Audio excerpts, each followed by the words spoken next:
Debt Avalanche versus Debt Snowball. Is one better than the other? How do they compare? And which one should you use? We're going to find all of that out starting now. Hey, Freedom Frugalers.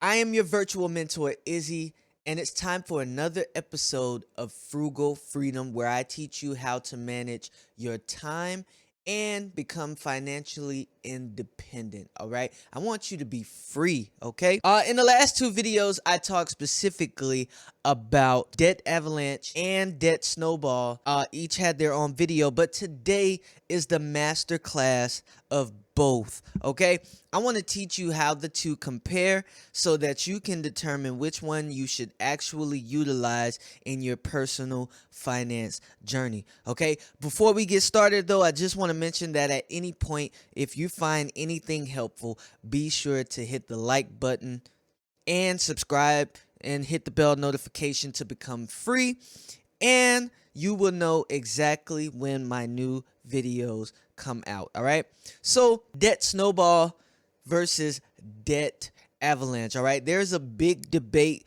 going on between these two on which method is actually better for paying off your debts. Okay, some people, like my mentor Tommy Bryson, will tell you to pay off the credit card with the highest interest so that you save the most money.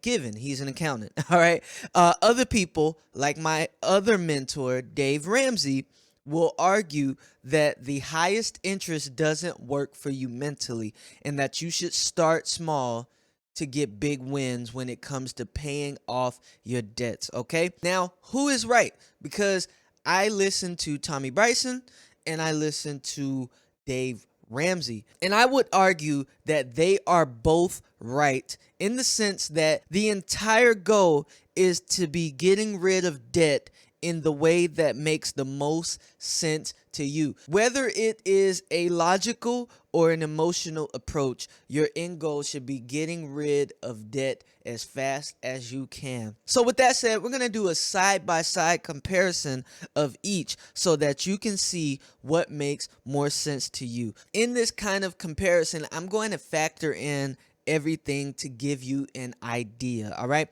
so let me give you a scenario, and you can use this with your actual finances, but just go along with me if you don't want to do that.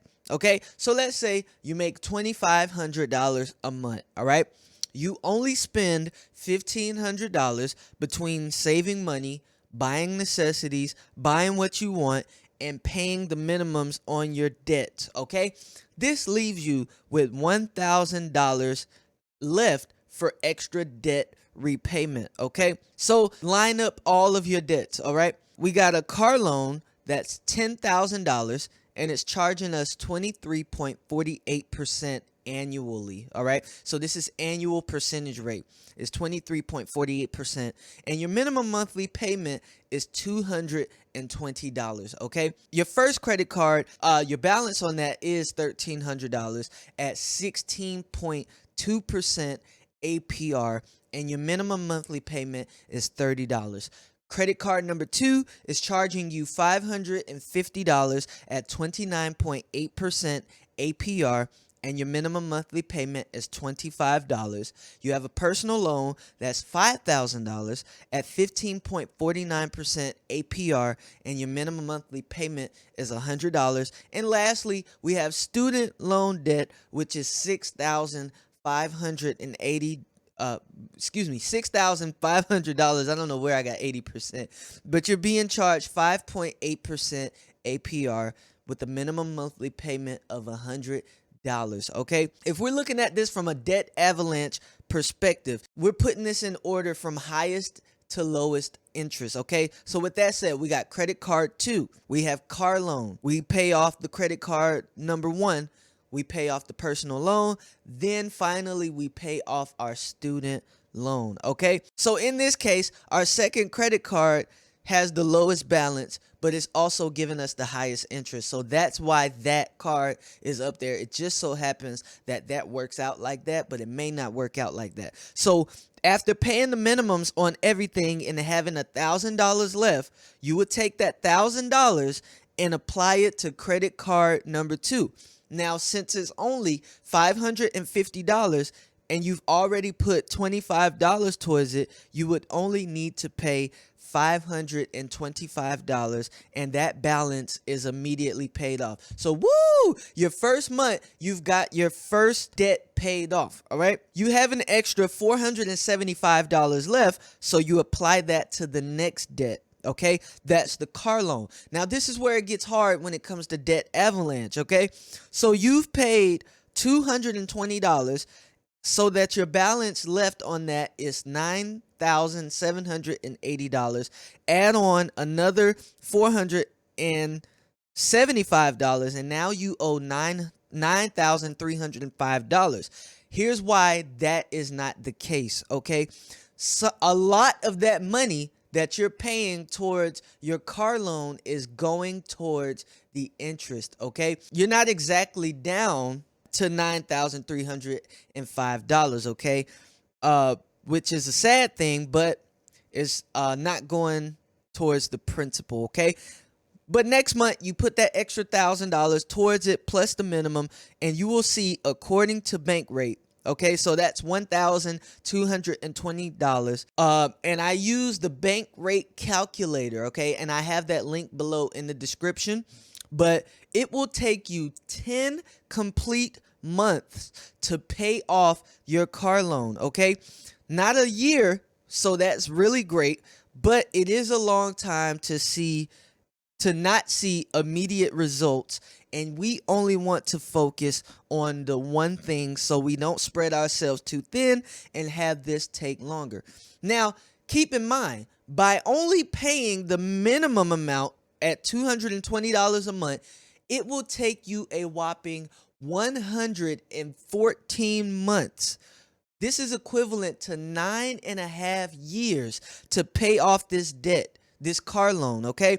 And get this, not only will it take you 9.5 years to pay off $10,000, you will ultimately pay $14,997 in just interest alone. Okay, so what should take you $10,000 to pay off will take you $24,997, okay, to pay off a $10,000 balance. This is why I preach that anything over 7% interest is practically paying double the price. Yeah, so in this case, you're paying over double, okay? So, yeah, don't want to be doing that. After you paid off 10 months of it, you now pay off the first credit card, but this won't take you long, okay? 11 months down the road, and you've only paid $330 towards it, but because of the interest, your balance still sits at $1,163.05, and I think that's a rough estimate because I did a little math, but my math may be off, okay?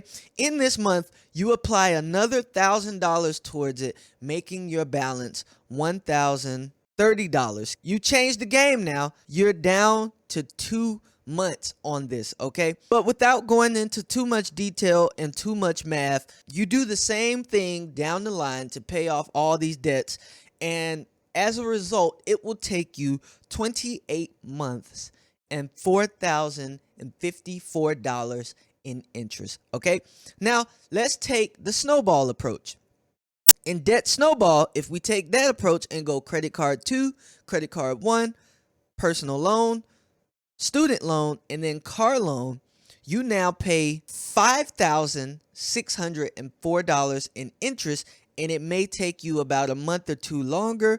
But here's the thing, you will have at least 2 or 3 accounts paid off within the first 2 to 3 months, as opposed to paying off an account 10 months or 11 months down the road. Okay, so I just want to say the math to get to these was very brain hurting, by the way. So I've linked down below an easy to use calculator that will allow you to see both and compare your options. Okay, so what is better? When you talk about what is better, what's going to be better for you is the one that is for your situation and according to your tolerance level. Like I said, the end goal is to get rid of it, all right? And either method beats the 114 plus months that it will take you just by doing the bare minimum. If with all of that said,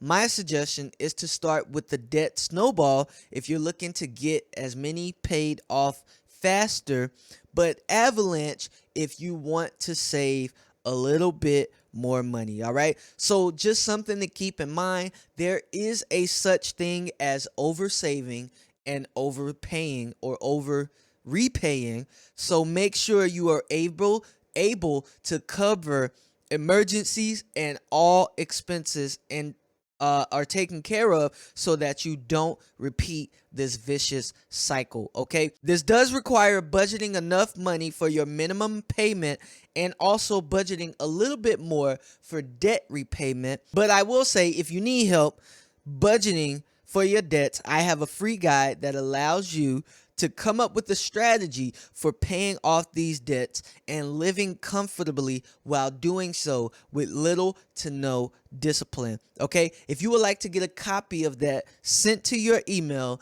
the link is in the description below. But that's not all. Check out my entire budgeting series that I've done on YouTube that follows along with this strategy so that you have a better understanding. Okay, guys, once again, be sure to like, subscribe, and hit the bell notification. And finally, comment down below, what do you think is better? Okay, do you like Debt Avalanche? Do you like Debt Snowball? Which is better? Which do you plan on using? If anything in this sounds good or anything that I have missed, be sure to let me know in the comments below. Also, if you have any other topics that you would like me to cover, I'm happy to see those below as well. And until next time, stay frugal until you're free. Peace.